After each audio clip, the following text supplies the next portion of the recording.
በጌታ በኢየሱስ ለማመን የሚለውን ጀምረን ስለ እምነት እያወራን ነበረ። እምነት ክፍል 5 ዛሬ እንቀጥላለን። ያው እምነት መጽሐፍ ቅዱሳችን ዋና ክፍል ስለሆነ ለዚህ ነው በቀላሉ ያልወጣ ነው ማለት ነው። መጽሐፍ ቅዱስ የሚጮህበት ቦታ ላይ እንጮሃለን። ቀስ ብሎ ባወራ ጉዳይ ላይ ቀስ ብለን እናወራለን። ዝም ባለው ጉዳይ ላይ ደግሞ ዝም ብለን እናልፋለን። ክብር ለጌታ ይሁን። ስለዚህ እምነት ከዘፍጥረት እስከ ራዕይ ድረስ መጽሐፍ ቅዱስ በጣም የጮህበት ክፍል ስለሆነ እኛም በጣም እንጮህበታለን። ክብር ለጌታ ይሁን። ስለዚህ ለዚህ ነው እንደቀላል እዚህ ጋር እንደቀላል ነገር ነች። እኔ ግን እንደቀላል ያላለፍኳት የመጽሐፍ ቅዱስ ቀላል ሐሳብ ስላልሆነ ነው እዚህ ላይ ቆየት ብዬ እያወራን ያለ ነው ማለት ነው። ክብር ለጌታ ይሁን።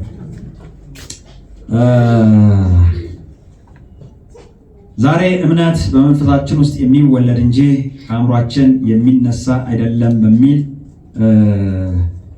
እንነጋገራለን። እምነት ሂሳብ ሰርተን ደምረን ቀንሰን የሚሆን ሲመስለን በቃ አምናለው ይሆናል የምንለው ነገር አለ። የሆነ ጎበዝ ልጆች ጥሩ ተማሪዎች ሲኖሩን ወደፊት ሀብታም ሆናለሁ ብለን የምናምነው ነገር ማለት አይደለም። እምነት ማለት ውጪ ያሉ ጥሩ ዘመድ የሚወዱን ሰዎች የቅርብ ዘመዶች ሲኖሩን በቃ ዶላር ይላክልኛል ሀብታም ሆናለሁ ብለን የምናምነው ነገር አይደለም እምነት። ይሄ ሂሳብ ነው። ሂሳብ ሰርተን ከዛ በኋላ የሂሳብ ውጤት ነው ይሄ እንጂ ይሄ እምነት አይደለም። ክብር ለጌታ ይሁን። ሰይጣን ዋና ከቻለ መምታት የሚፈልገው እምነታችንን ነው። ለምን? የክርስትና መሰረቱ የሆነው ኢየሱስ ክርስቶስ ጋር የተገናኘ ነው በእምነት ስለሆነ ከተመሰረተው በቀር ማንም ሌላ መሰረት እንዳይመሰረት እሱም ኢየሱስ ክርስቶስ ነው የሚለው። ክብር ለጌታ ይሁን። አንደኛ ቆሮንቶስ ምዕራፍ 3 ቁጥር 11 ላይ ስለዚህ ከተመሰረተው መሰረት ከሆነው የቤተ ክርስቲያን መሰረት ከሆነው ከኢየሱስ ክርስቶስ ጋር ልክ አንድ ብሎኬት ሄዶ እዛ መሰረት ላይ በሲሚንቶ እንደሚገናኝ እኛም ሄደን ከኢየሱስ ክርስቶስ ጋር የምንጣበቀው በእምነት ነው። ክብር ለጌታ ይሁን። ስለዚህ ይህንን እምነት መታብን ማለት እምነታችን ተመታ ማለት ሁሉ ነገራችን ተመታ ማለት ነው። የዳነውም አሁን የምንኖረው ኑሮ በእምነት ነው። እምነት የለም ማለት ክርስትና የለም ማለት እንችላለን። የዘላለም ሕይወት የለም። ስለዚህ የሰይጣን ዋና ገቡ እምነታችን ላይ ነው። ኢዮብ ምዕራፍ 7 ቁጥር 1 ላይ በምድር ላይ የሰው ሕይወት ብርቱ ሰልፍ አይደለምን ይላል። በምድር ላይ የሰው ሕይወት ብርቱ ሰልፍ አይደለምን?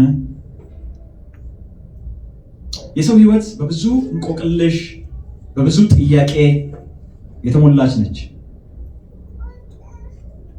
እና ደግሞ ለዚህ ለእንቆቅልሾቹ ለጥያቄዎቹ ሁሉ መልስ እንስጥ ካልን እንስታለን። ለምን? እኛ ፍጡር እንጂ ፈጣሪ አይደለም። ለሁሉ መልስ ሊሰጥ የሚችለው ማን ነው? እግዚአብሔር ነው። ክብር ለጌታ ይሁን። በህይወታችን ለሚገጥሙትም ጥያቄዎች ለሚደርሱብንም ነገር በእኛ ላይ ለሚሆኑትም ነገር አንተ አዋቂ ነህ ብለን ካላለፍናቸው በቀር ማለት ነው ለእያንዳንዱ ነገር መልስ እንስጥ ካልን መልስ መስጠት አንችልም።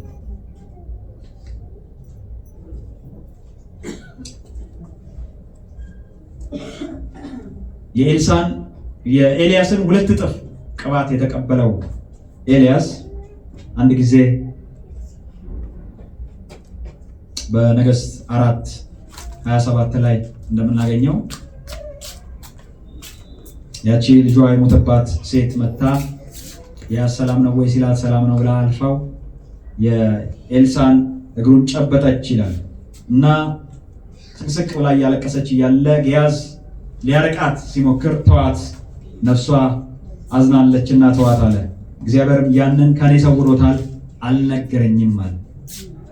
እግዚአብሔርም ያንን ከኔ ብሎታል ሰውሮታል አልነገረኝም። የኤልያስን ስንት እጥፍ ነው ቅባት ያለው? 2 እጥፍ። ኤልያስን 2 እጥፍ ቅባት ይዞ ማለት ነው እግዚአብሔር ከኔ ምን ብሎታል? ሰውሮታል። ክብር ለጌታ ይሁን። አለ የተባላችሁ የተጨበጨበላችሁ ነብይ እንኳን ብትሆኑ የምታውቁት እግዚአብሔር የገለጠላችሁ ነው። ሁሉን ታውቃላችሁ ማለት አይደል። ሁሉን የሚያውቅ ማን ነው? እግዚአብሔር ነው። ክብር ለጌታ ይሁን።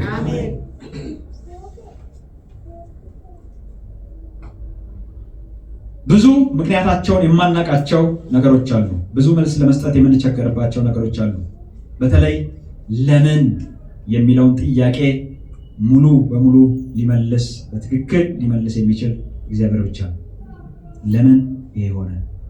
ለምን እንዲህ ሆነ? ለምን ይሄ ተደረገ? ለምን ይሄ መጣ? ለምን የሚባለውን ጥያቄ 100% የሚመልሰው እግዚአብሔር ብቻ ነው። በእኛ ህይወት ላይ ሆነ በሀገራችን ላይ ሆነ በዘመዶቻችን ላይ ሆነ በምናውቃቸው ሰዎች ላይ ሆነ ለምን የሚለውን ጥያቄ መመለስ በጣም ከባድ ነው። ለምን የሚለውን ጥያቄ ግን ሊመልስ የሚችለው ማን ነው? እግዚአብሔር። ክብር ለጌታ ይሁን። አንድ ጓደኛዬ ለመስክርላችሁ ወደ ልቤ ስለመጣ አንድ በጣም የምወደው የልብ ጓደኛዬ በጣም እግዚአብሔርን የሚፈራ ሰው አብረን ብዙ ስናገለግል የነበረ ሰው ዓርብ ዕለት ተገናኘንና ብዙዎቻችሁ በሚዲያ ላይ እንዳገኛችሁ ታውቃለሁ አስባለሁ። በጣም ተሰራይቶ ስለነበር ማለት ነው። ዓርብ ዕለት ተገናኘንና አብረን እራት በላን። አየር መንገድ ነው የሚሰራው። አብረን እራት በላንና የኔ ቤተሰብ ሙሉ ነበርን። ከዛ በኋላ ብዙ ነገር ተጨዋወተን። ስለ ቤተሰብ፣ ስለ ልጆች፣ ስለምናምን አወራን። በጣም ደስ ብሎን ተለያየን። ቅዳሜ ዕለት አዳር ነበር እሱ አድሮ ቅዳሜ ዕለት ወጣና ቅዳሜ ዕለት እሱ ወጥቶ ቤት ገብቶ ተኝቶ እያለ 8 ሰዓት ላይ የ8 ዓመት ልጁን ውሃ ወሰደበት። ከባድ ነበር እና እኔ ራሴ ስሰማ ደነገጥኩ። እንዴ ጌታ ሆይ ይህም አለ እንዴ ነው ያልኩት። በጣም ደነገጥኩት። ትናንትና ስለ ልጁ አውርተን ነበረ፣ ስለ ልጁ ተነጋግረን ነበርና በማግስቱ ይሄ ነገር ሲመጣ ትናንት ደስተኛ ሆኖ ስለ ልጁ ሲያወራ የነበረ ሰው በማግስቱ ሌላ ነገር ገጥሞት ሲመጣ ሬሳውም እስከዛሬ ድረስ አልተገኘም እና በጣም የከበደ ነገር ነበርና አሁን ለምን ብለን ብንጠየቅ ለዚህ መልስ ማምጣት የሚችል ሰው አለ? ከእግዚአብሔር በቀር ማንም መልሱ መመለስ አይችልም። አንተ አዋቂ ነህ ተብሎ ካልታለፈ በቀር ማለት ነው። እግዚአብሔር በስራው ጻድቅ ነው ተብሎ ካልታለፈ በቀር እግዚአብሔርን የሚፈራ ሰው ነው፣ በጽድቅ የሚመላለስ ሰው ነው፣ እግዚአብሔርን የሚያገለግል ሰው ነው። ጌታ ግን ምንድነው? አዋቂ ነው። ክብር ለጌታ ይሁን። ስለዚህ አማኝ ሰይጣን በእንደዚህ አይነት ነገሮችን በህይወታችን በመጡ ቁጥር እኛን በጥያቄ ውስጥ በማስገባት ጥያቄያችንን በእግዚአብሔር ላይ እንድናጉረመርም በማድረግ ከመስመር እንድንወጣ ነው ሊያደርገን የሚፈልገው። አማኝ ግን እንዲህ ይላል፣ በእኔ ህይወት ሆነ በሌላ ሰው ህይወት ጉዳይ የማላውቀው ነገር ብዙ ነው። እኔ ላውቀው የምችለውን እግዚአብሔር የገለጠልኝን ብቻ ነው። ሌላው ሚስጥሩ ግን ለእግዚአብሔር ነው ብሎ ለእግዚአብሔር ይተዋል። ጽኑ አማኝ እንደዚህ ይላል ኢዮብ 1:21 ራቁቴን ከእናቴ ማህፀን ወጥቻለሁ፣ ራቁቴንም ወደዚያ እመለሳለሁ። እግዚአብሔር ሰጠ፣ እግዚአብሔር ነሳ፣ የእግዚአብሔር ስም የተባረከ ይሁን። ሃሌሉያ ሃሌሉያ። ምክንያቱም ኢዮብ ስለደረሰበት ነገር መመለስ አይችልም።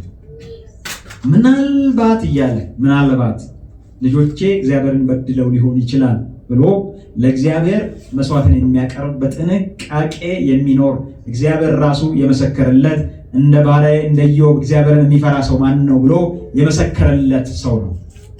ግን ይሄ ሰውዬ በአንድ ቀን ትናንትና ሌላ ሰው ነው፣ ዛሬ ሌላ ሰው ነው የሆነው። በአንድ ቀን እንደዛ ሆነ። ያ ብቻ አይደለም፣ ከዛ አልፎ እንደገና በቁስል ተመታ። ሚስቱ እንደዚህ ያለችው አንተ እስካሁን ጻድቅነትን ይዛል፣ ፍጹምነትን ይዛል፣ እግዚአብሔርን ስደብና ሙት አለችው። አንቺ እንደ ሰነፎች ሴቶች ተናገርሻት። መልካሙን ሰጠን ክፉንስ ልንቀበል አይገባንም? ከእግዚአብሔር መልካሙን ስንቀበል አሜን ብለን ተቀበልን። ከሱ ደግሞ ክፉ ነገር ሲመጣብን አሜን ብለን መቀበል የለብንም? የምንፈልገውን ብቻ ነው የምንወስደው። ክብር ለጌታ ይሁን። አሜን። ክብር ለጌታ ይሁን። አሜን።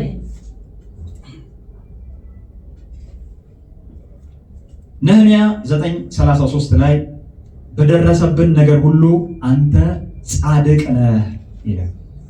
በደረሰብን ነገር ሁሉ አንተ ምንድን ነህ? ጻድቅ ነህ ይላል።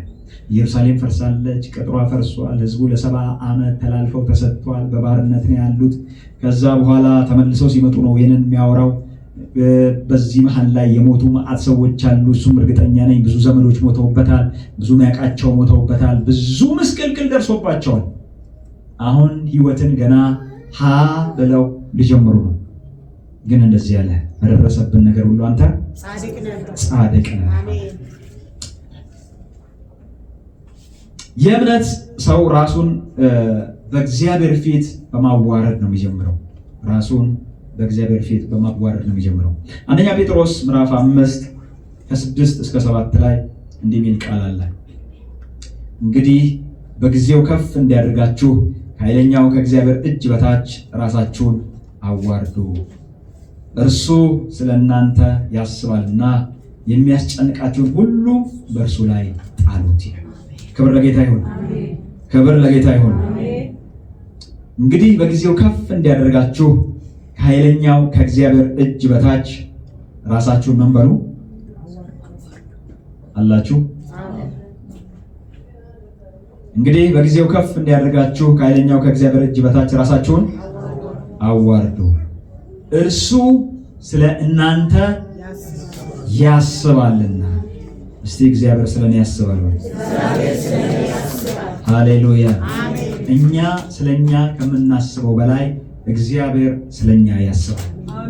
እኛ ስለኛ ከምንጨነቀው በላይ ተውት። ስለ ልጆቻችን አይደለም፣ ስለ ሌላው ሰው፣ ስለ ዘመዶቻችን አይደለም፣ ስለ ቅርብ ወዳጆቻችን አይደለም፣ ስለ ራሳችን። እኛ ለራሳችን ከምናስበው በላይ እግዚአብሔር ስለኛ ያስባል። አሜን። ሃሌሉያ።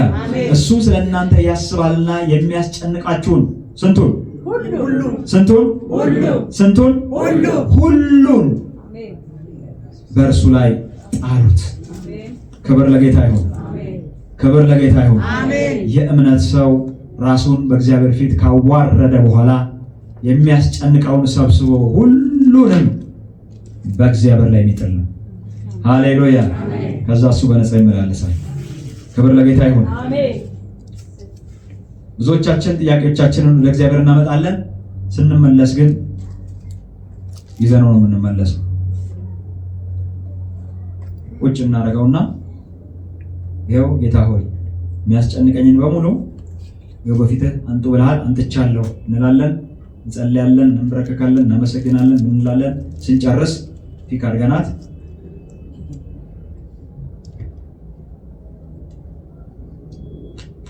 ጌታ ይመስገን በእግዚአብሔር ላይ መጣል ነው።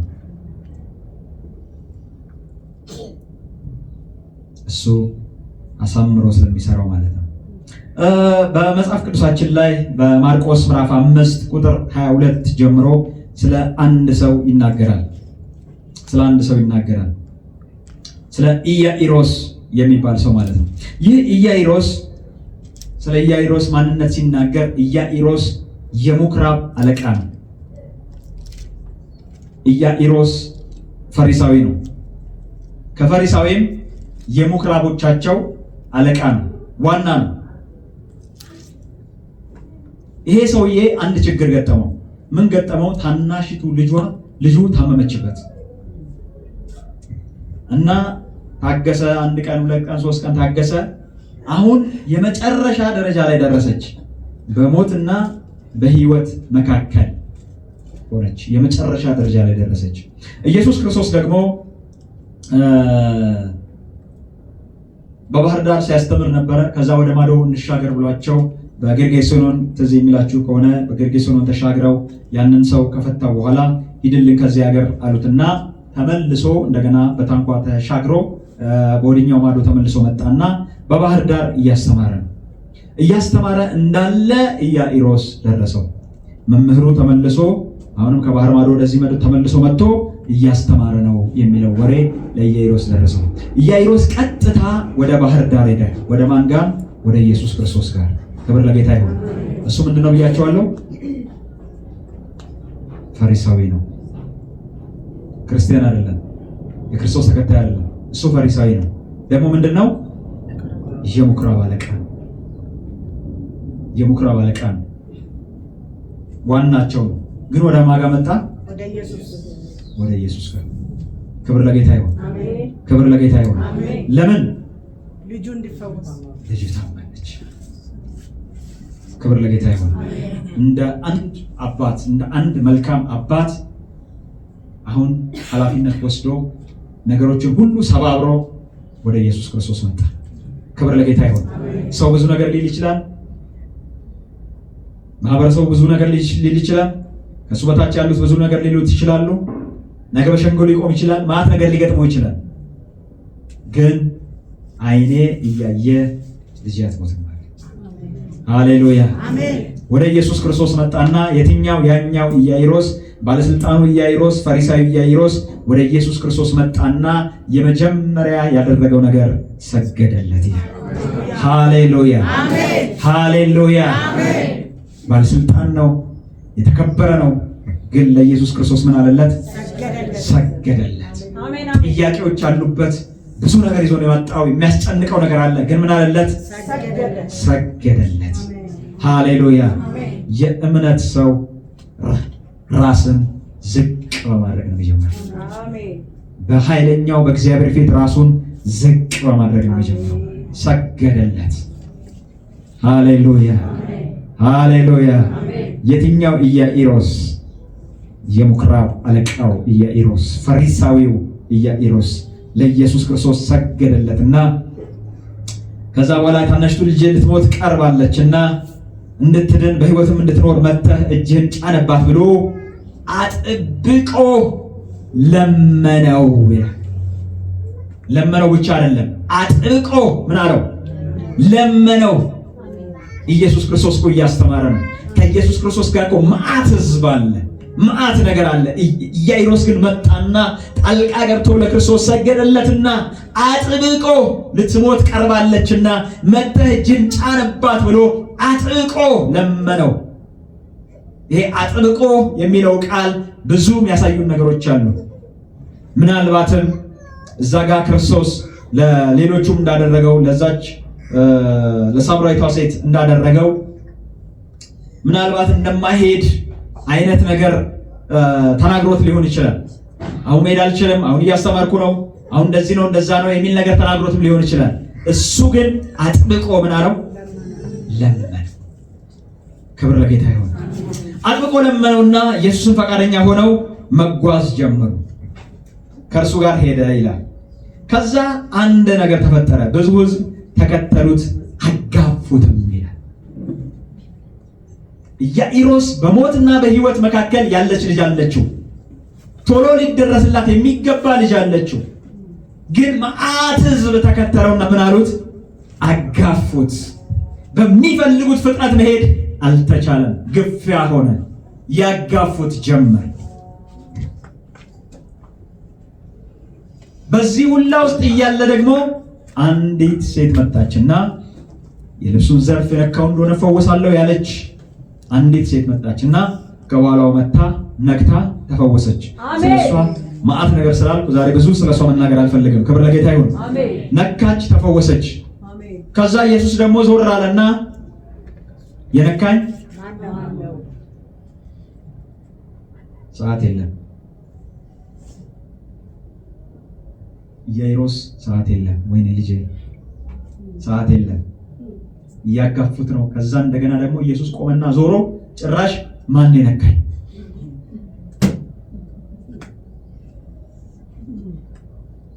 ምን ይደረግ እንዴ ያሉ ማን ምን ሁሉ እያጋፉ ያለካህ ማን አለ? ማን የነካኝ ትላለህ እንዴ? እንዴት ነው ዛሬ ደግሞ የመጣው ጥያቄ? ምን አይነት ጥያቄ ነው? ኢየሱስ ግን ዝም ብሎ የሆነውን ያቅ ስለነበረ ይመለከት ነበር። ክብር ለጌታ ይሁን። ያቺም ሴት ልትሸሸግ እንዳልተቻላት ባወቀች ጊዜ ክብር ለጌታ ይሁን። ክብር ለጌታ ይሁን። ነገሩ በዝምታ ሊታለፍ እንደማይቻል በገባት ጊዜ እየፈራች እየተንቀጠቀጠች መታ ሰገደችለት። ክብር ለጌታ ይሁን። የሆነውን ሁሉ ነገረችው። ሃሌሉያ። ባለፈው እንደነገርኳችሁ ይሄ ጉዳይ ቀላል አይደለም። ምናልባትም ሊያስገድላት የሚችል ነገር ነው። ለምን? ደም የሚፈሳት ሴት ስለነበረች በሕዝብ ውስጥ ገብታ ብዙዎችን አርክሳ እዛ ስለደረሰች ከብዙዎች ጋር ተጋፍታ እዛ ስለደረሰች አንዲት ያቺ ሴት ተገልላ መቀመጥ ሲገባት ግን ሕጉን ጥሳ ስለገባች ይሄ ነገር መገለጡ ሞት ሊያመጣባት የሚችል ነው። ግን በሞትም ለሞት ብላ የሆነውን ነገር እናገራለሁ ብላ ተንበርክካ ሰግዳ ነገረችው። አሜን ሃሌሉያ። ኢየሱስ ግን እንደዚህ አላት፣ ልጄ ሆይ እምነትሽ አድኖሻል። በሰላም ሃሌሉያ ሃሌሉያ። ጌታ የተመሰገነ ይሁን። በሰላም ሂጂ። ከሞት ሁሉ ሞት ያለችው ምን አላት? በሰላም ሂጂ። አሜን ሃሌሉያ። አንድ ሚነካሽ የለም። በሰላም ሂጂ። ክብር ለጌታ ይሁን።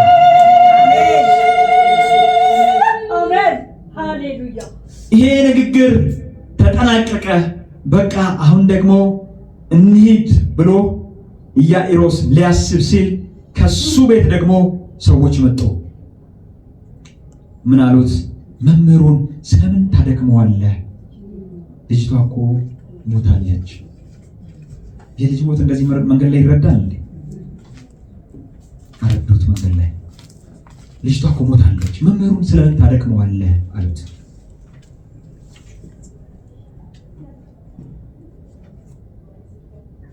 ኢየሱስም የሚሉትን ሰምቶ ጣልቃ ገባ። አሜን ሃሌሉያ አሜን ሃሌሉያ አሜን። አንድ ነገር ተናገረው፣ እመን ብቻ እንጂ አትፍራ። ኢየሱስ ግን የተናገሩትን ቃል አድምጦ ለምኩራብ አለቃው ቁጥር 36 ላይ ለምኩራብ አለቃው እመን ብቻ እንጂ አትፍራ አለው። ክብር ለጌታ ይሁን። ክብር ለጌታ ይሁን። ከዛ በኋላ ኢየሱስ ክርስቶስ ነገሮችን መስመር ማስያዝ ጀመረ። እስካሁን የሚያጋፉ ሰዎች ነበሩ። በፈለገ ፍጥነት እንዳይሄድ የሚያጋፉ ሰዎች ነበሩ። ከዚህ በኋላ ግን ክብር ለጌታ ይሁን። ክብር ለጌታ ይሁን። መሪው ኢየሱስ ሆነ። ተቆጣጣሪው ኢየሱስ ሆነ። ከጴጥሮስ ከያዕቆብ ከዮሐንስ በቀር ሁላችሁም እዚህ ቀርቧል። ሃሌሉያ ሃሌሉያ። አሁን የምንሄደው እኔ ጴጥሮስ፣ ያዕቆብ፣ ዮሐንስና ኢያኢሮስ ብቻ። ሃሌሉያ ክብር ለጌታ ይሁን። ክብር ለጌታ ይሁን። ከዛ ወደ ኢያኢሮስ ቤት መጣ። ወደ ኢያኢሮስ ቤት ሲመጣ ምን አይነት ሶስት አይነት ሰዎች አሉ ሲንጫጩ የነበሩ። ቁጥር 38 ላይ ሲንጫጩ፣ ሲያለቅሱ፣ ዋይታም ሲያበዙ አየ ይላል። ሚንጫጩ፣ የሚያለቅሱ፣ ዋይታም ያበዙ አይነት ሰዎች ነበሩ። ሶስት ሰዎች ነበሩ። ከዛ እንደዚህ ያላቸው፣ ስለምን ታለቅሳላችሁ? ልጅቷ እኮ ተኝታለች እንጂ አልሞተችም ብሎ ሲናገራቸው ምን አሉ ይላል? ሳቁበት ይላል። በጣም ሳቁበት። እኔ ራሴ ገንዣት፣ እኔ ራሴ አጥቤ፣ እኔ ራሴ ገንዤ፣ እኔ ራሴ አስተካክዬ፣ እኔ ራሴ ማድረቂያውን ቀባብቼ ምን አድርጌ ያስተኛዋትን ልጅ ተኝታለች እንጂ አልሞተችም። ገና አሁን ከውጭ እየመጣ እሱ በጣም ሳቁበት። ያውላ ጫጫታ፣ ያውላ ለቅሶ፣ ያውላ ሐዘን እንደገና ማላገጥ ጀመሩ። ያውላ ቀርቶ ማለት ነው። ኢየሱስ ምንም አላለም፣ ሁሉንም አስወጣቸው ይላል። አሜን። እስቲ አሜን አሜን። እስቲ አሜን አሜን። በህይወታችን የሚያውቁ የሚያስጨንቁ ጫጫታን ውከታን የሚፈጥሩ በኢየሱስ ስም ይጠረጉ። አሜን ሃሌሉያ አሜን። ሁሉንም አስወጣቸውና የልጅቷን እናት፣ አባት፣ ዮሐንስ፣ ጴጥሮስ፣ ያዕቆብ፣ ሌላው በሙሉ ወደ ውጭ። ክብር ለጌታ ይሁን። አሜን። ክብር ለጌታ ይሁን። አሜን። ከዛ ጣሊታ ሆይ ተነሺ ብሎ እጇን ይዞ አስነሳት። አሜን። ፍቺውም አንቺ ብላቴና ተነሽ እልሻለሁ ነው። ብላቴናይቱም የ12 ዓመት ልጅ ነበረች። ወዲያውም ቆማ ተመላለሰች። ወዲያውም ታላቅ መገረም ተገረሙ። ይህንንም ማንም እንዳያውቅ አጥብቆ አዘዛቸው። የምትበላዋንም ስጧት አላቸው ይላል። ክብር ለጌታ ይሁን። እመን ብቻ እንጂ አትፍራ። እመን ብቻ እንጂ አትፍራ። ክብር ለጌታ ይሁን።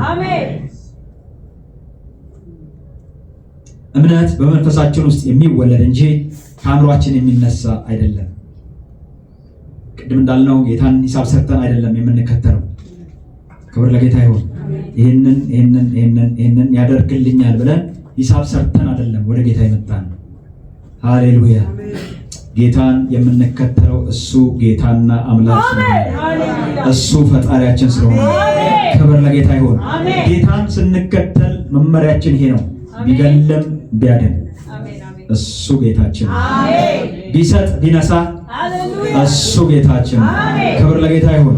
ዘማሪው እንዳለው ቢገለም ቢያድን ቢሰጥ ቢነሳ እሱ አምላኬ ነው፣ ደግሞ ያ ጠላቴን ምን አገባው። ክብር ለጌታ ይሁን። እንዲህ ብለን ነው ጌታ የምንከተለው አምላክ ስለሆነ ማለት ነው። ታዲያ እምነት ምንድነው? ይሄ ካልሆነ ሂሳብ ሰርተን የምንከተለው ከሆነ እምነት ምንድነው? ወደ ዘጸአት ምዕራፍ 14 ላይ እንሄዳለን።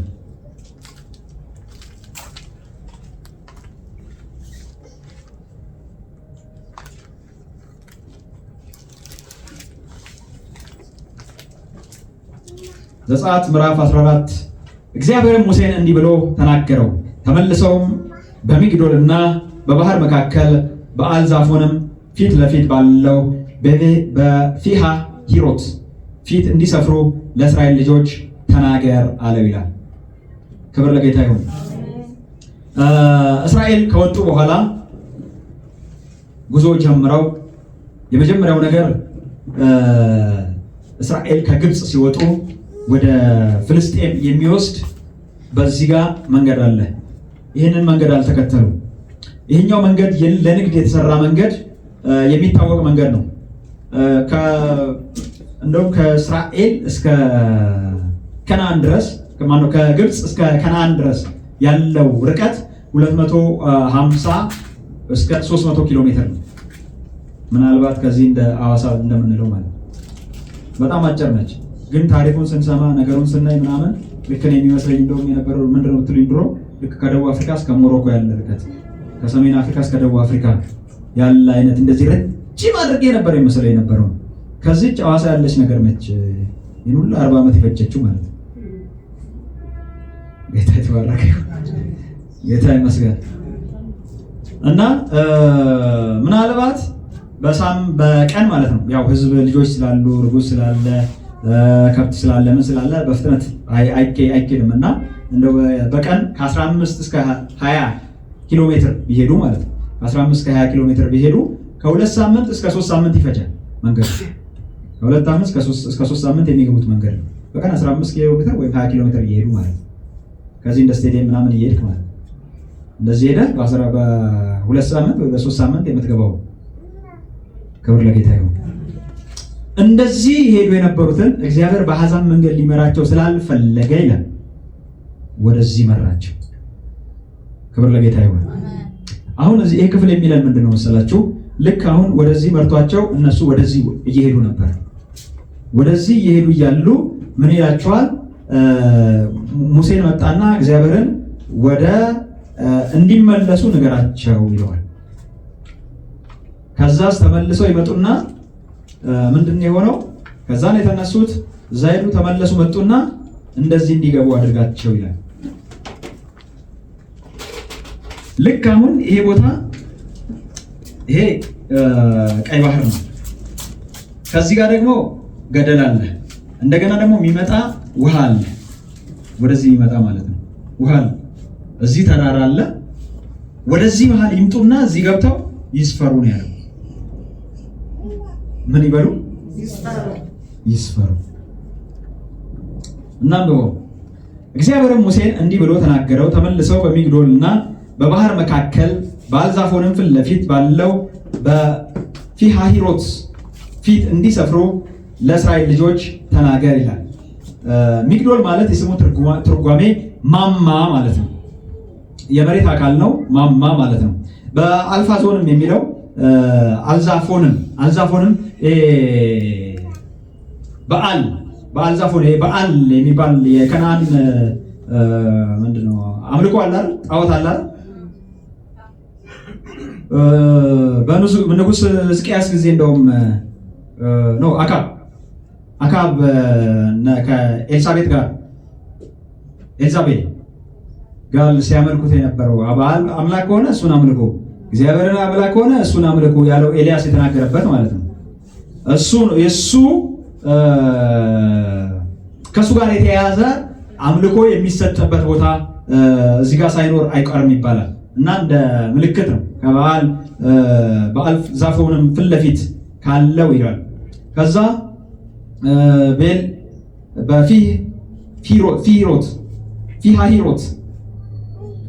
ፊሃሂሮት የሚል የስሙ ትርጓሜ ደግሞ የገደል አፋፍ ነው። በዚህ በገደሉ አፋፍ ባለው በሱ ፊት ለፊት ኑና በዛ ሰፈሩ ይላል። ይሄ ደግሞ በምዕራቡ የቀይ ባህር ክንድ የስዊዝ ባህረ ሰላጤ አቅራቢያ የሚገኝ ነው ብለው የመጽሐፍ ቅዱስ አዋቂዎች ያስቀምጡታል።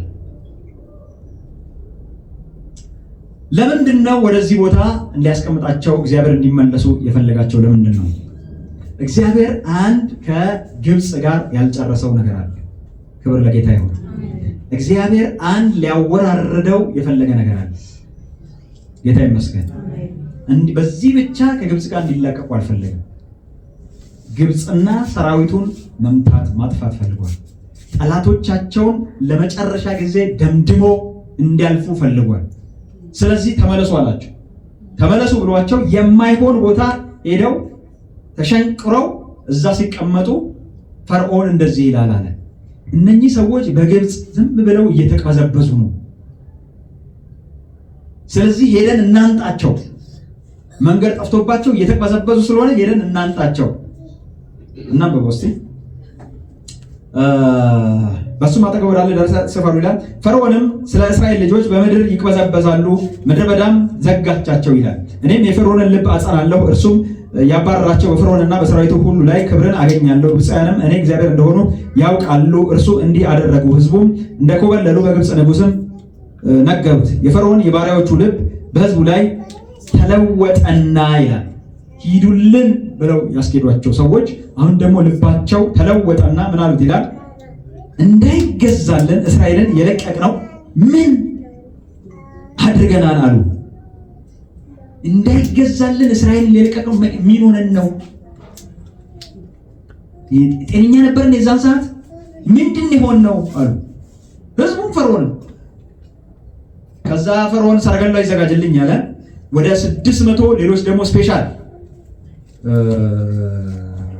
ጦር ያሉት ስፔሻል ሰረገላዎች 600 ሰረገላዎች ነበሩ። እነሱም ይዘጋጁዋል።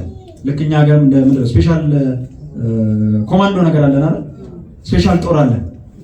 መቼም የአዲስ አበባ ሰው ሆነን አጋዚን ማያቅ የለም። 97 ጋር ተዋውቀናል። እና ስፔሻል ጦር አለው 600 የሚሆኑ ሰረገሎች አሉት። ምርጥ የተባሉ ሰረገሎች አሉት። እና እነሱ ሰረገሎች በሙሉ ይዘጋጁዋል። ሲጀመር እስራኤል ጩቤ ይዞ አልወጣም። ይህ ሁላ ሰራዊት ሄዶ ምናምን የሚያደርገው አይደለም። በጣም ጥቂት ሰው ሄዶ ሊያመጣቸው የሚችለው ነው እሱ ራሱ። ከዛ አለ የሚባለው ስፔሻል ፎርሱን ይዞ ከዛ ደግሞ በግብፅ ሀገር ፈረሶቹን በሙሉ ነው የሚለው የ54ቱ ትርጉም። ሌሎቹ ትርጉሞች በዛ ሀገር ላይ የሚኖሩትን በሙሉ ሰረገላዎች ነው። ሌሎቹም ሰረገላዎች ስፔሻል ጦር ያሉ ነው። ጦሩን በሙሉ አስከትቶ ወዴት ሄደ? ወደ ባህር ዳር እነሱን ሊይዝ ማለት ነው።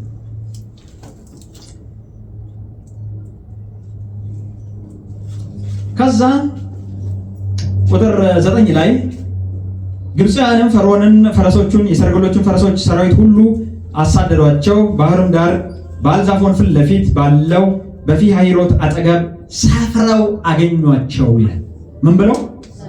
ሰፍረው እየሄዱ አይደለም ያገኟቸው።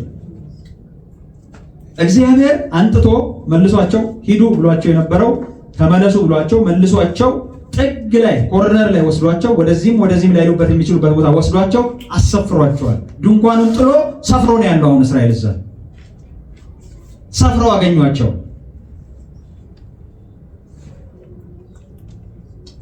ፈርዖንም በቀረበ ጊዜ እስራኤል ልጆች ዓይናቸውን አነሱ ይላል ቁጥር 10 ላይ። እነሆም ግብፃውያን ልጆች የእስራኤልም ልጆች እጅግ ፈሩ፣ ወደ እግዚአብሔርም ጮሁ። ሙሴ በግብፅ መቃብር ስላልኖረ በምድረ በዳ እንሞት ዘንድ አመጣህን? ከግብፅ ታወጣን ዘንድ ይህ ያደረግክብን ምንድን ነው? በምድረ በዳ ከምንሞት ብንገዛላቸው ይሻላልና ተወን፣ ለግብፃውያን እንገዛ ብለን ግብፅ ሳለን ያለ ቃል ይህ አይደለምን አሉት። ግብፅ እያለ አንድ የተናገሩት ነገር አለ። ሙሴ አሁን እግዚአብሔር ነፃ ያወጣችኋል፣ ከዚህ ከባርነት ነፃ ትወጣላችሁ፣ የራሳችሁን ሀገር ይሰጣችኋል ብሎ ሲነግራቸው ተው፣ እኛ በዛ በምድረ በዳ ሄደን መሞት አንፈልግም፣ እኛ እንገዛ፣ በቃ ተመችቶናል፣ እንገዛላቸው፣ እኛም እንገዛ፣ ልጆቻችን የሚገዙ ዘሮቻችን የሚገዛ፣ ተው አንፈልግም ይሄንን ነገር ብለውት ነበር። ሙሴ ደግሞ አይሆንም፣ እናንተ ባሪያዎች አይደላችሁም፣ እናንተ የተመረጣችሁ የእግዚአብሔር ልዩ ወገን ናችሁ፣ እግዚአብሔር ለራሱ የመረጣችሁ ናችሁ፣ ልትገዙ አይገባችሁም፣ ልትወጡ ይገባችኋል ብሎ ግድ ብሎ ያስወጣቸው ሙሴ ነው። አሁን ሲመጣ ምን አሉት? ይሄው ያልነህ ነገር እንገዛኛ፣ በምድረ በዳ ሄደን መሞት አንፈልግም፣ ለነሱ ተገዝተን እንኖር አላልንህም ነበር? ለምን ይሄንን አመጣህብን? ለምን ይሄንን አደረስክብን? አሉት። ይህን ሳነብ አንድ ታላቅ ወንድሜ ድሮ ይል የነበረው ነገር ትዝ አለኝ። ምን ይል ነበር መሰላችሁ? ከዘላለም ባርነት የአንድ ቀን ነፃነት ይላል። ቆራጥ መንፈስ ነው። ክብር ለጌታ ይሁን። ከዘላለም ባርነት የአንድ ቀን ነፃነት እንዴ! ይኸው ለዘላለም እንዲህ ተገዝተው እንዲህ ተጨቆነው ምናምን ኖረው እግዚአብሔር ግብፃውያንን እንደዚህ መከራ አሳይቷቸው በኩራቸውን ሁላ መጥቶ ይህን ሁላ አውርዶባቸው እስራኤልን ማስከበሩ ይሄ ብቻ በቃ አይደለም። እንደው ይሄን አይቼ እንኳን እንደው በሞትኩ አያስብልም እንዴ? ለስንት ዓመት ያስጨቀነ የጨቆነህን የገዛህን በባርነት ያሰቃየን መከራ ያሳየን በቃ እስካሁን የሆነው እንኳን በቃ ከዚህ በኋላ ራሱ ቢገልብኝ ራሱ አምላኬ አሳይቷቸዋል፣ ልካቸውን አስገብቷቸዋል ተብለው ሊኮሩ ይገባቸው ነበር። እንገዛ ብለን ነበር፣ አሁን ልታጠፋን መጣህን ብለው እንደገና ሙሴ ላይ ጮሁበት።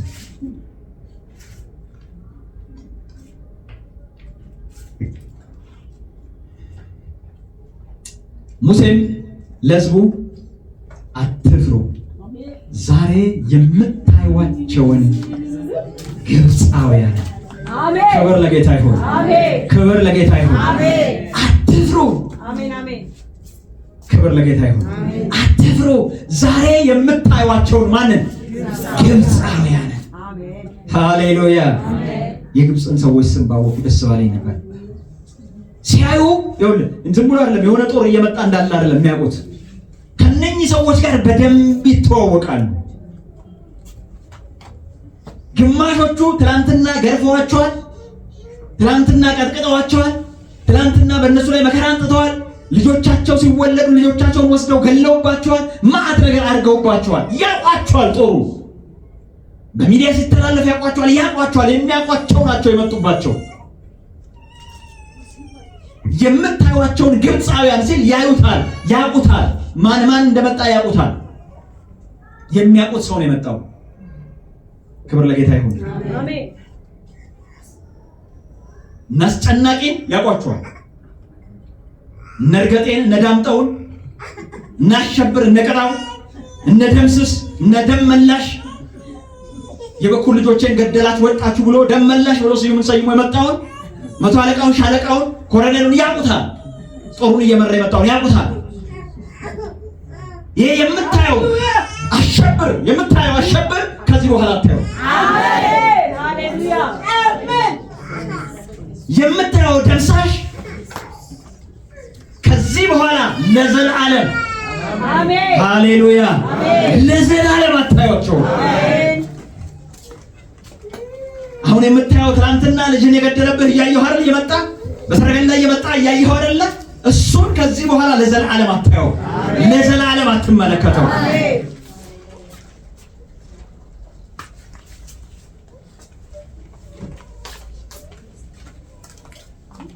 በሰረገላ ሲመጡ ሰረገላ ላይ እያንዳንዱ ሰረገላ ላይ ሁለት እንትን አላቸው። ሁለት ሰዎች ነው የሚቀመጡት። አንደኛው ሰውዬ ስራው ምንድነው? ቀስት መለጠጥ፣ ጦር መወርወር ነው። የአንደኛው ሰውዬ ደግሞ ስራ ፈረሶቹን መንዳት ነው። አንድ ሹፌር አለ፣ አንድ ተዋጊ አለ። የግብጽ ፈረሶች ደግሞ የግብጽ ሰረገላ ደግሞ የታወቀው ሁለት ፈረሶችን በማድረግ ነው የሚታወቀው። ሁለት ፈረሶች ናቸው ሰረገላውን የሚስቡት። ለምንድነው ሁለት ፈረስ የተፈለገበት ምክንያት? ፍጥነት ነው የሚፈልገው። በግብጽ ጦርነት ጊዜ ግብጽ የምትከተለው ስትራቴጂ ምንድነው? ፍጥነት ነው። ፈጣኖች እንዲሆኑ ነው ሁለት ያደረገችው። የሚጎተት ነገር ከባድ ነገር ሲኖር ሶስት እና ከዛ በላይ ሊደረግ ይችል ይሆናል። ፈረስ ማለት ነው ይጨመራል። የሚጫንበት ነገር ከባድ ሲሆን በደንብ እንዲጎትቱት ማለት ነው። ይሄ ግን ፍጥነት ስለሚፈለግ ማለት ነው። ሶስት ካረከው ፍጥነቱ ይቀንሳል። ስለዚህ ሁለት አድርገው ፍጥነት ነው የሚፈልጉት። በጣም በፍጥነት እየመጡ ናቸው። ጦሩን የለጠጠውን ያዩታል፣ ቀስቱን የለጠጠውን ያዩታል፣ ጦሩን የሰበቀውን ያዩታል። ካሁን አጠፋን የሚሉትን ማለት ነው ያያቸዋል። ሌሎች ደግሞ እንደገና ሶስተኛ የሚለው አማርኛው ትርጉም ሶስተኛው የሚለው ማለት ነው። ሶስተኛ የሚላሉ አይደል? ቀደም ሶስተኛ የሚላቸው ደግሞ ምንድናቸው? አለቆች ናቸው። የየጦሩ የየክፍለ ጦሩ ነው የሚባለው የየሱ አዛዦች ማለት ነው። አዛዦቻቸውም አብረዋል። ሙሉ ተደራጅተው ነው የመጡት። ሃሌሉያ! ክብር ለጌታ ይሁን። የቀረ የለም በግብጽ። ክብር ለኢየሱስ ይሁን። ክብር ለኢየሱስ ይሁን። ለምን ብትሉኝ እግዚአብሔር ጠቅልሎ ሊመታቸው ስለፈለገ፣ ጠቅልሎ ሊያጠፋቸው ስለፈለገ፣ ጠቅልሎ ሊደመስሳቸው ስለፈለገ። ክብር ለጌታ ይሁን። ከፈርዖን እስከ ታች እስከተባለው ተሰብስበው ነው የመጡት። ሃሌሉያ! ጌታ ሊቀጣቸው ስለፈለገ። ስለዚህ እንደዚህ ያለ ሙሴ ተረጋጉ፣ አትፍሩ። ዛሬ የምታዩዋቸውን ግብፃውያን ለዘላለም ሃሌሉያ ብትፈልጓቸው እንኳን ለዘላለም አታዩዋቸው። ዛሬ መጨረሻቸው ቀን ነው።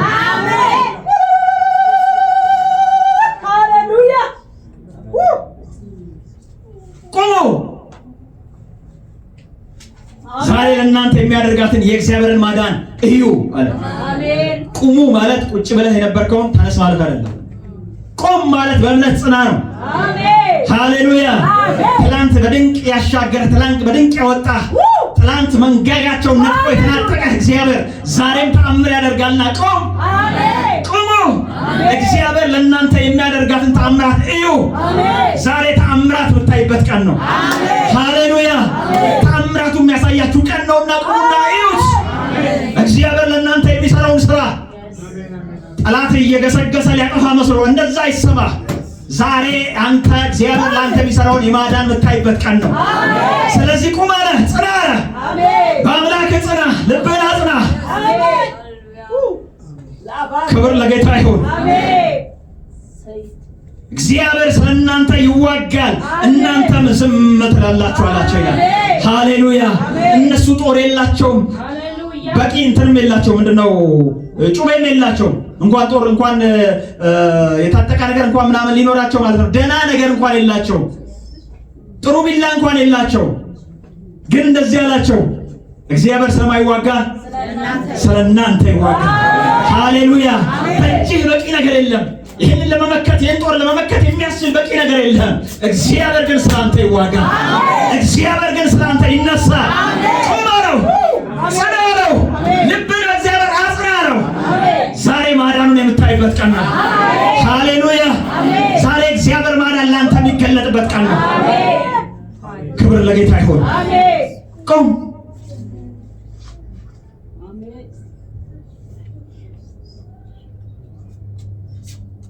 ትዝ ይላችኋል በሁለተኛ ነገሥት ምዕራፍ 3 ላይ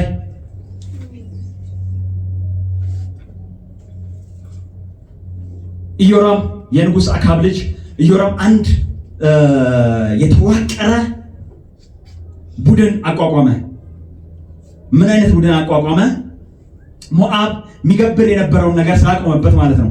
100 ጥበቶችና የ100 በጎች ጸጉር ይገብርለት ነበር ለአካብ። አካብ መሞቱን ሲያይ እምቢ አለ። እምቢ ሲል ደግሞ ኢዮራም የሱ ልጅ ሞዓብን ለመምታት ተነሳ። ሞዓብን ለመምታት ሲነሳ በዛ ጊዜ የነበረው የሞዓብ ንጉስ ሞሳ ይባላል። እሱን ለመምታት ሲነሳ አንድ የተቀናጀ ነገር ሰራ። ምንድነው ያደረገው? አንደኛ ወደ ይሁዳ ላከ። የይሁዳ ንጉስ ኢዮሳፍጥ አንተ ከኔ ጋር ትወጣለህ ወይ ብሎ መልእክት ላከበት። ወደ ሞዓብ ልወጣ ነው፣ አምጾብኛል፣ ወደ ሞዓብ ልወጣ ነው፣ አንተ ከኔ ጋር ትወጣለህ ወይ ብሎ ጠየቀው። ኢዮሳፍጥም እንደዚህ ያለ እኔ እንዳንተ ነኝ፣ ህዝቤም እንደ ህዝብ ነው፣ ፈረሶቼም እንደ ፈረሶች ናቸው፣ አዎ እወጣለሁ አለው። ከዛ ደግሞ ሶስተኛ ማንን ያዘ? የኤዶሚያስን ንጉስ ያዘ። የኤዶሚያስን ንጉስ ያዘና ኢዮሳፍጥ አንድ ጥያቄ ጠየቀው። በየት በኩል ነው የምንወጣው? እንዴት ነው የምንወጣው ብሎ ሲጠይቀው በኤዶሚያስ ምድረ በዳ ነው የምንወጣው አለው። ትክክለኛው ለእስራኤል የሚቀርበው በሰሜን በኩል ነው፣ ከእስራኤል ጋር ድንበር ያላቸው። ሞዓብ ግን ይሄ ጦርነት እንደሚመጣበት ስለሚያውቅ በሰሜን በኩል በጣም ተጠናክሮ ነው እየጠበቀ ያለው። ስለዚህ ምን አደረገ? በኤዶሚያስ ምድረ በዳ በደቡብ በኩል ሄደን እንገጥመዋለን፣ ባልጠበቀበት በኩል እንሄድበታለን ብሎ ነገረው ማለት ነው። ነገሩ በሙሉ የሰመረ ነው። ነገሩ በሙሉ የተቀነጃጀ ነው። ስክትክት ያለ ነው። ወደትም ድል ሊያሸንፉበት የሚችሉበት ነገር ነው። ከዛ አንደኛ ኤዶሚያስ ንጉስም ከነሱ ጋር አለ። ኤዶሚያስ ጦር ከነሱ ጋር አለ። የሚያልፉት ደግሞ በኤዶሚያስ ምድረ በዳ ነው። በሀገራቸው ነው የሚያልፉት። በዛ እያለፉ እያለ 7 ቀን ይላል፣ 7 ቀን ተዟዟሩ።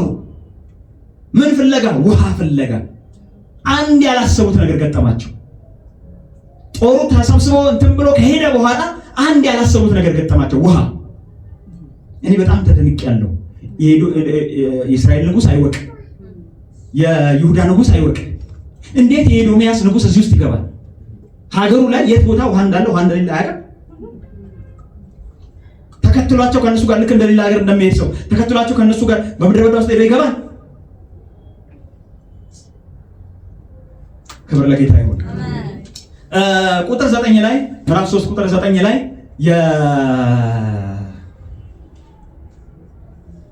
ኢዮራም ያለው አንድ ነገር አለ። ኢዮራም ምን አለ? እነኚህን 3 ነገስታቶች እግዚአብሔር ሊያጠፋቸው ፈልጎ ወደዚህ ወደ ምድረ በዳ አንጥቷቸዋልና ወዮ ወዮ የሚል 2 ጊዜ ታገኛላችሁ። ወዮ! እግዚአብሔር ሊያጠፋቸው እነኚህ 3 ነገስታት ወደዚህ ምድረ በዳ አንጥቷቸዋልና ወዮ! የማያምን ሰው ሁሉ ጊዜም የሆነ ነገር በመጣ ቁጥር ወዮ! ኢዮሳፍጥ ደግሞ አንድ ነገር አለ። ክብር ለጌታ ይሁን፣ ክብር ለጌታ ይሁን። ኢዮሳፍጥ አማኝ አንድ ነገር አለ።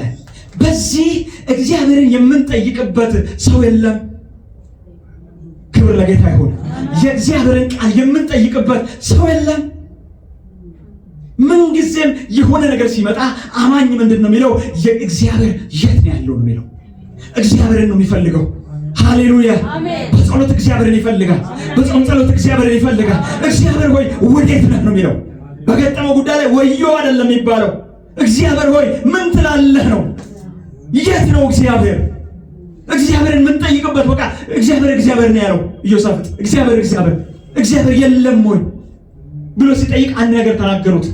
አንድ በኤልያስ እጅ ላይ ውሃ ይጨምር የነበረ የኤልያስ እጅ አስታጣቢ የነበረ ሰው አለ። ነብይ አለ አልተባለም። በኤልያስ ላይ እጅ ውሃ የሚያጨምር የነበረ እጅ አስታጣቢው አለ። በቃ አለ። እስቲ አሜን። በሱ ዘንድ የእግዚአብሔር ቃል ይገኛል አለ። ሃሌሉያ! እጅ አስታጣቢ ነው እኮ እያሉት ነው እነሱ። እሱ ግን እንደዚህ አለ። በኤልያስ ላይ እጅ አስታጣቢ የነበረ ነው። በቃ እግዚአብሔር እሱን ይጠቀመዋል። ሃሌሉያ! እግዚአብሔር እሱን መዳኛ ምክንያት ያደርገዋል። ክብር ለጌታ ይሁን። እስራኤል ያለው ኤልሳ እስራኤል ሀገር ውስጥ ነው የሚኖረው፣ ማለት የሰሜኑ መንግስት ላይ ነው የሚኖረው።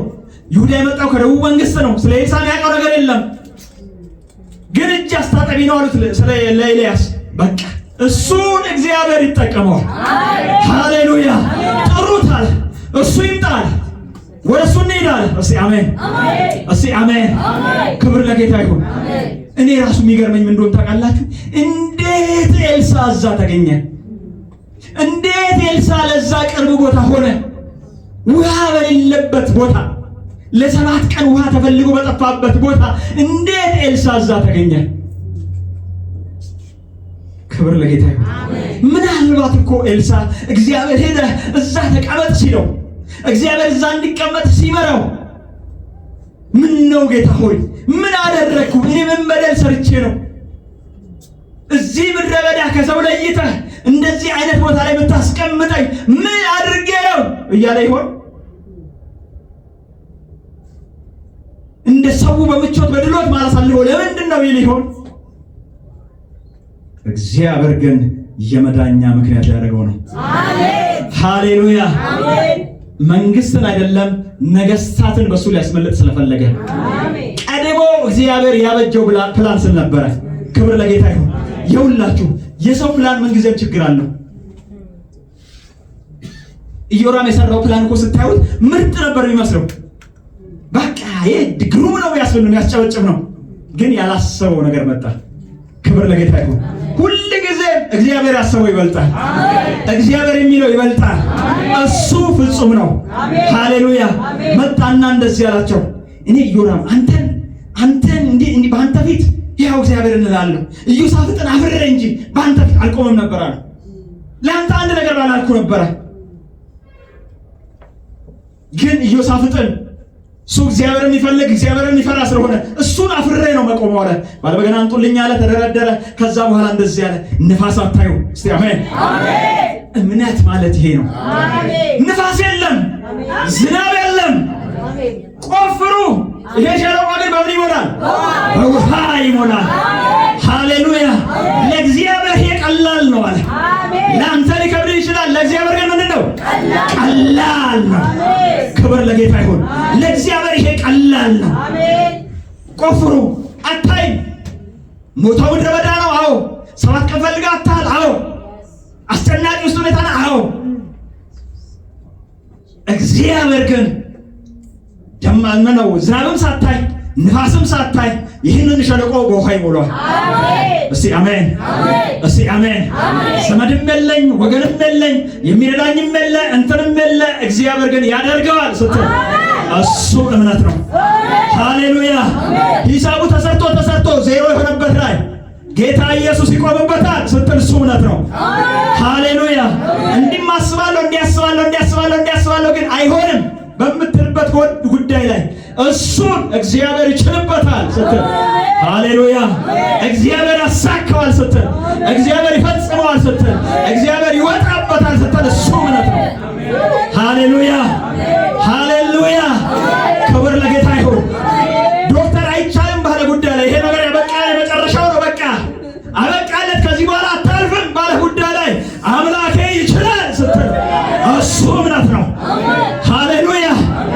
አበቃበት በተባለበት ጉዳይ ላይ የኔ አምላክ መቀጠል ይችላል ስትል እሱ እምነት ነው። ክብር ለጌታ ይሁን። አሁን መድኃኒት የለውም፣ መፍትሄ የለውም፣ እንዲህና እንዲያ የምታደርግለት ነገር የለውም፣ መፍትሄ ግን ከእግዚአብሔር ዘንድ አለ ስትል ሃሌሉያ ሃሌሉያ። ኢዮሳፍጥ ይህንን ያደረገው በቃ ከዛና ከዚህ ሊመጣ የሚችል መፍትሄ የለም፣ ሊያጠፋን ነው፣ በቃ ልናጠፋ መጣን ነው የሚለው ከጎኑ ያለው ከሱ ጋር ያለው ንጉሱ እንደዛ እያለው ነው። እሱ ግን ኖ አለ። እስቲ አሜን። እኔ ይሄንን አልቀበልም አለ። እግዚአብሔር ያስፈልገናል አለ። እግዚአብሔርን የምንጠይቅበት እስቲ አንድ ሰው ወዴት ነው ያለው? ያሰዋል። ጌታ ኢየሱስ ጌታ ነው። አሜን። ወደ ነበረበት ክፍል እንመለስና ላጠናቅ። እግዚአብሔር ሙሴን አለው ለምን ትጮብኛለህ? እንዲጓዝ ለእስራኤል ልጆች ንገር አለው። ክብር ለጌታ ይሁን። ቁጥር 15 ላይ እግዚአብሔር ሙሴን አለው ለምን ትጮብኛለህ? እንዲጓዝ ለእስራኤል ልጆች ንገር አለው። ወዴት ይጓዛል? ቅድም ነግሬያቸዋለሁ። እዚህ አጣብቂኝ ውስጥ ወስዶ ነው ያሰፈራቸው። ከኋላ ደግሞ ማን እየመጣ ነው? ፈርዖንና ሰራዊቱ በሰረገላው ያስኩ እያለ የፈረጠጠ እየመጣ ነው። ለምን ትጮብኛለህ አለው። ህዝቡ ይሄድ አለው። እንዲጓዝ ንገረው። አንተም በትርህን አንሳ፣ እጅንም በባህሩ ላይ ዘርጋ፣ ክፈለው። የእስራኤል ልጆች በባህር ውስጥ በየብስ ያልፋሉ። ሃሌሉያ።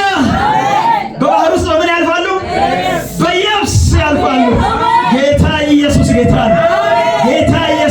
ነው። በባህር ውስጥ በየብስ ያልፋሉ።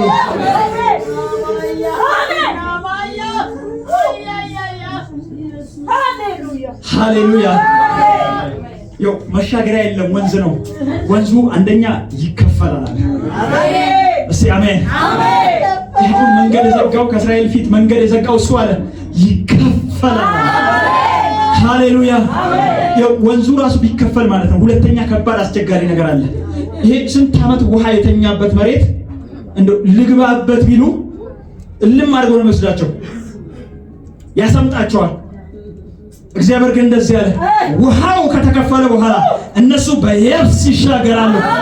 ሃሌሉያ። ለዚህ ደግሞ ምስራቅ ነፋስን አመጣለሁ አለ። ክብር ለጌታ ይሁን። ውሃውን ይከፍላል፣ መሬቱን ያደርቃል። ሃሌሉያ ሃሌሉያ። እስራኤል መሻገሩ ብቻ አይደለም የሚደንቀው፣ በደረቅ መሬት የተሻገረው። ሃሌሉያ። ለስንት ዓመት ውሃ የተኛበት መሬት እሱ ተገልጦ ደርቆ በደረቅ መሬት። ክብር ለጌታ ይሁን። ይችላል ይችላል ይችላል ይችላል። ሃሌሉያ። በደረቅ መሬት ተሻገረ። ከዛ እንደዚህ ሆነ። ከእስራኤል ፊት ሲሄድ የነበረው መልአክ፣ አንድ መልአክ ነበረ ከእስራኤል ፊት ሲሄድ የነበረው እሱ መልአክ ይላል ዞረ መጣና ከእስራኤል ኋላ ገባ ይላል። እሺ አሜን፣ እሺ አሜን። እስራኤልን ማን እየተከተለው ነው? ፈርዖንና ሰራዊቱ አይደል? ያ ሰረገላ እየተከተለው ነው አይደል? ከሚከተለው ሰረገላና ከእስራኤል መካከል ማገባ። ሃሌሉያ። ይከተላቸው ይመራቸው የነበረው ደመና እሱም መጣ ይላል። ሃሌሉያ። እሱም መካከል ላይ ገባ ይላል። ሃሌሉያ። ከዛ ቁጥር 24 ላይ አንድ ነገር ተፈጠረ። በግብፃውያን ሰፈርና በእስራኤል ሰፈር። እስቲ ሰፈር በሉ። ክብር ለጌታ ይሁን። አሁን ምን ተመሰረተ መሰለ? ሰፈር ተመሰረተ። ክብር ለጌታ ይሁን። አሁን ያዘኝ አልያዘኝ፣ ደረሰ አልደረሰ፣ አጠፋኝ አላጠፋኝ ነበር እስካሁን። አሁን እነኚህ ሁለቱ መጡና መሃል ላይ ገቡና ሰፈር ተመሰረተ። አሁን ይሄ አለ የእስራኤል ሰፈር ይባላል። እስቲ አሜን፣ እስቲ አሜን። ይሄኛው ደግሞ አለ የግብፅ ሰፈር ይባላል። በግብፅ ሰፈርና በእስራኤል ሰፈር መካከል ገቡ ይላል። ሃሌሉያ። ከዛ እንደዚህ ሆነ ይላል። በእስራኤል ሰፈር ሌሊት ነው፣ ሌሊት ነው። በሁለቱም ጋር ሌሊት ነው። ግን ምን ሆነ ይላል? መካከል ገባ። በዚያም ደመና ጨለማ ነበረ። በዚያም በኩል ግን ሌሊቱ አበራ። ሌሊቱ ምን አለ? ሌሊቱ ምን አለ? አረ በሉት። ሌሊቱ ምን አለ? ሌሊቱ አበራ። ሌሊቱ አበራ። ሌሊቱም ሁሉ በሌሊቱም ሁሉ እርስ በርሳቸው አልተቀራረቡም ይላል። ሌሊቱም ሙሉ እርስ በርሳቸው አልተቀራረቡም። በመሃላቸው ሰፈር ተገንብቷል። እዛ ሌላ ሰፈር ነው፣ ይሄ ሌላ ሰፈር ነው። በመካከላቸው መላእክት ገብቷል። በመካከላቸው ይመራቸው የነበረው ደመና ገብቷል። የምንድነው ግብፃውያን በሰረገላ ነው እየሄዱ ያሉት፣ እየጋለቡ ነው ያሉት። እስራኤልስ እርጉዝ አለች፣ ሕፃን ልጅ አለ፣ ሽማግሌ አለ፣ አሮጊት አለ፣ አቅመ ደካማ አለ። አይተዋቸዋል እኮ ትላንትና ማለት ነው። ሳይመሽ በፊት ተያይተዋል። እስራኤልም ግብፅን አይተዋል፣ ግብፅም እስራኤልን አይተዋል፣ ተያይተዋል። አሁን ጉዞ ጀምረዋል። ጉዞ ጀምረው ነፋሱ ደግሞ እስኪከፍለው ድረስ ቆመዋል፣ እስኪያደርቀው ድረስ ቆመዋል። ከዛ በኋላ ነው የገቡት። ከዛ በኋላ እየሄዱ እርጉዟ እየሄደች ማለት ነው፣ እንደዚህ እየሄደች ያኛው በሰረገላ እየመጣ አልተቀራረቡም። አሜን ሃሌሉያ ሃሌሉያ። ያኛው እየጋለበ እኮ ነው፣ እየጋለበ ነው። ግን እርጉዟ ላይ መድረስ አቃተው። አሜን ሃሌሉያ። ክብር ለጌታ ይሁን። በህልማችሁ ሮጣችሁ ታውቃላችሁ?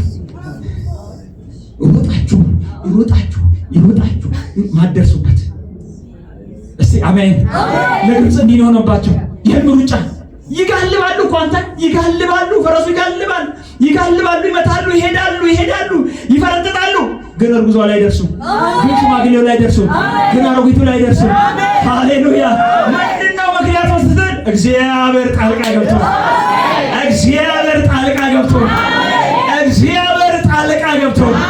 ሃሌሉያ። ጠላታቸውን የህልም ሩጫ አስሮጠላቸው፣ የህልም ግልብ ያስጋለበላቸው። ጌታ ኢየሱስ ጌታ ነው። ንጋትም በሆነ ጊዜ ይላል 24 ላይ አሜን። ንጋትም በሆነ ጊዜ እግዚአብሔር በእሳትና በደመና አምድ ሆኖ የግብፃውያንን ሰራዊት ተመለከተ ይላል። እስቲ አሜን፣ እስቲ አሜን። ዛሬ እግዚአብሔር በሉ ጠላቴን ይመለከተዋል። ዛሬ እግዚአብሔር ያስጨነቀኝን ይመለከተዋል። ዛሬ እግዚአብሔር ከዘረማን ዘር የመጣውን ይመለከተዋል። ተመለከተ ይላል። ከዛ በኋላ የግብፃውያንን ሰራዊት ደግሞ ምን ይላል? አወከ ይላል። እስቲ አሜን፣ እስቲ አሜን። ዛሬ እግዚአብሔር በሉ ጠላቶቼን ያውካቸዋል። ዛሬ እግዚአብሔር ጠላቶቼን ያውካቸዋል።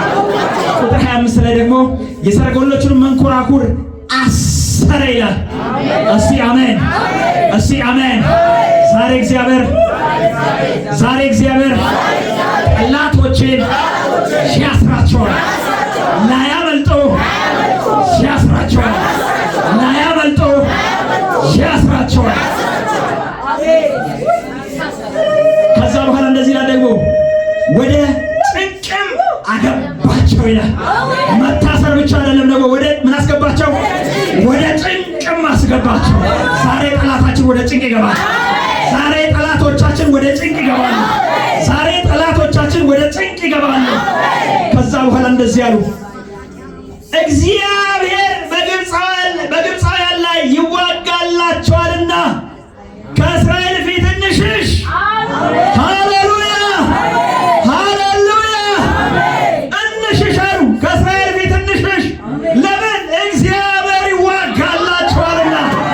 ሃሌሉያ ሃሌሉያ። እስከ ዛሬ ሸሽተውም ልጠው ሊሆን ይችላል። ዛሬ ያልገባቸው ግን ዛሬ መሸሽም አይቻልም። ሃሌሉያ። ዛሬ ለመሸሽም እድል የለም፣ ለማምለጥም እድል የለም። ፊታቸው ጀርባቸውን ለእስራኤል ሰጥተው ለመሸሽ እድል የለም ዛሬ። ሃሌሉያ ሃሌሉያ። የሀገሬ ሰዎች እንደዚህ ይላሉ፣ ጦር ሜዳ ስትሆን በደረትህ ተመታሙት ችግር የለውም፣ እንዴት ግን እንደ ሴት ልጅ ጀርባን ትመታለህ ይላል። ጀርባን ተመታ ማለት ስትሸሽ ነው ማለት ነው አይደል? ስትሸሽ ፈርተህ ስትሮጥ ጀርባን ተመታ ማለት ነው። ግን በደረትህ ተመታ ማለት እየተዋጋህ ነው የተመታኸው። ስለዚህ እየተዋጋህ ብትመታና ብትሞት ችግር የለውም። ጀርባህን ተመታ ግን ከሞትክ አንተ ፈሪ ነህ። በቃ አንተ ምን አይነት ሰው ነህ ይላል። ለግብፃውያን ጀርባቸውን ለመመታት እንኳን እድል የለም። እስቲ አሜን፣ እስቲ አሜን። ይኸውልህ ጀርባውን ሰጥቶ ለመሸሽ እኮ ነው የፈለገው። ጀርባውን ሰጥቶ ለመሸሽ እንኳን እድል የለም። እስቲ አሜን፣ እስቲ አሜን። እንቀጥላ። ክብር ለጌታ ይሁን። ቁጥር 27 ላይ ሙሴም እጁን በባህሩ ላይ ዘረጋ፣ ባህሩ ማለዳ ወደ መፍሰስ ተመለሰ፣ ግብፃውያን ከእርሱ ሸሹ ሸሹ ሸሹ። እግዚአብሔር ግብፃውያንን በባህሩ መካከል ጣላቸው ይላል። እስቲ አሜን። ዛሬ ለዘመናት ያስቸገረ ጠላት ይጣል፣ በባህሩ ላይ ይጣል፣ በሚያጠፋው ላይ ይጣል። ለዘመናት ያስጨነቀ፣ ለዘመናት ያስገበረ፣ ለዘመናት ያሰቃየ ዛሬ ለዘላለም ይጣል። ደግሞ ላይ እነሳ ይጣል፣ ደግሞ ላይ አንሰራራ ይጣል። በባህሩ መካከል ጣላቸው። ውሃም ተመልሶ በኋላቸው ወደ ባህር የገቡትን ሰረገሎች ፈረሶቻቸውንም የፈርዖንም ሰራዊት ሁሉ ከደነ፣ ከእነርሱም አንድስ እንኳን ሃሌሉያ አንድስ እንኳን አልቀረም። የቀረ አንድ የለም። እንደው መርዶ ነጋሪ እንኳን ይባላል አይደል? በሀገሬ ለመርዶ ነጋሪ እንኳን ለምንድን ነው የሆኑ አልቀው መርዶን ለመንገር እንኳን የሚቀር አንድ ሰው አለ አይደል? ይሄ መርዶን እንኳን ለመንገር የቀረ የለም። እስቲ አሜን። አንድስ እንኳን የቀረ የለም። ሃሌሉያ አንድስ እንኳን የቀረ የለም። ከዛ ቁጥር 30 ላይ እግዚአብሔር በዚያን ቀን እስራኤል እንደዚህ ከግብፅ እጅ አዳነ። እስራኤልም የግብፃውያንን ሬሳ ባህር ዳር አዩ። እስቲ አሜን፣ እስቲ አሜን። በሚቀጥሉት ዘመናት በጌታ በኢየሱስ ስም የጠላቶቻችሁን ሬሳ ተመልከቱ። የጠላቶቻችሁን ሬሳ ሳያችሁ፣ የጠላቶቻችሁን ሬሳ ሳያችሁ፣ የጠላቶቻችሁን ሬሳ ሳያችሁ፣ የዘንዶውን ሬሳ ሳያችሁ፣ የእባቡን ሬሳ ሳያችሁ፣ በኢየሱስ ሬሳውን ተመልከቱ። በኢየሱስ ሬሳውን ተመልከቱ። እናንተን ያስጨነቀ ዘሮቻችሁን ያስጨነቀ የእናንተ የሆነ ነገር ሁሉ ያስጨነቀ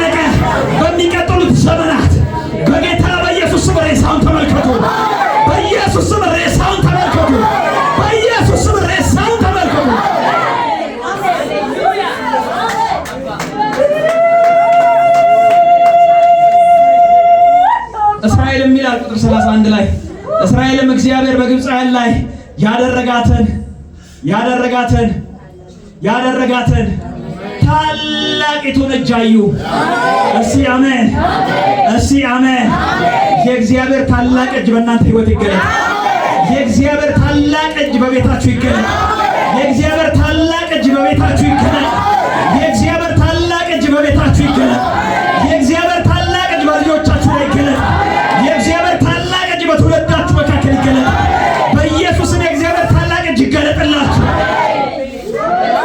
ባስጨነቃችሁ፣ ባወካችሁ፣ እናንተን ሰላም በሰጣችሁ፣ ባሳጣችሁ ነገር ላይ የእግዚአብሔር ታላቅ እጅ ይገለጥላችሁ። የእግዚአብሔር ታላቅ እጅ ይገለጥላችሁ። በኢየሱስም የእግዚአብሔር ታላቅ እጅ ይገለጥላችሁ። እግዚአብሔር ከማደሪያው ይርዳችሁ። እግዚአብሔር ከማደሪያው ይቁምላችሁ። እግዚአብሔር ከማደሪያው ያግዛችሁ። እግዚአብሔር ከማደሪያው ስለእናንተ ይነሳ።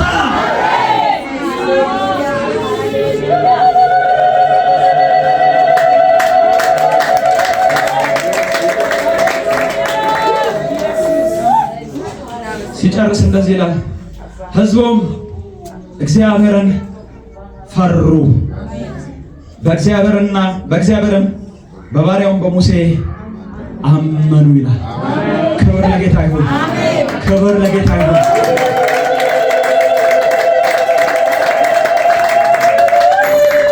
በሚመጡት ዘመናት የእናንተ መታወቂያ እግዚአብሔርን መፍራት ይሁን። በሚመጡት ዘመናት የእናንተ መለያ እግዚአብሔርን መፍራት ይሁን። የእናንተ ትውልድ እግዚአብሔርን በመፍራት ይታወቅ። የእናንተ ዘሮች እግዚአብሔርን በመፍራት ይታወቁ። እግዚአብሔርን በማምለክ ይታወቁ። እግዚአብሔር በመወገን ይታወቁ። እግዚአብሔርን በመፍራት በጌታ በኢየሱስ ስም ተባረኩ። ክብር ሁሉ ለጌታ እንሰጣለን።